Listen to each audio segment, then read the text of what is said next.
Pishina e mbyllur Amadeus Palas te kthesa e Rrinasit, shiheni çfarë mrekullie, çdo gjë mermer në tokë. Ku nuk bevasova sot kur e parë se para 10 vjetësh kur kam qenë pishina si ishte gati. Nuk ishte gati. Sa i gjatë është Besim? Është 25 metra. 25 me 10. Me 10, po. Shkallët këtu do të jetë ujë, shiheni shkallët janë mermer. Këtu është jacuzzi i cili është për 8 persona, me sa shoh. Pjesa tjetër për fëmijët që do jetë më e cekët, prap shkallë mermeri dhe hyn në pishinë, e gjitha me mozaik. Këto janë me qeramik. Me qeramik me një glazur. Dhe me xham, shiheni çfarë mrekullie. Mrekullia më e madhe është tavani. Tavani i pishinës është i gjithë turkuaz.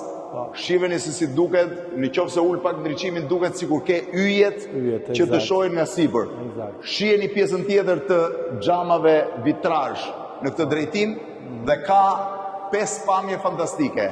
Butrindin në njërën anë, Kalan e Krujës në anën tjetër, Apollonin që është gati 3D, nga do që të rrotullohesh e sheh, dhe pjesën e Kalas së Petrelës. Tani unë po ju bëj dhe një dy, sepse më la pa mend Besimi kur më tregoj.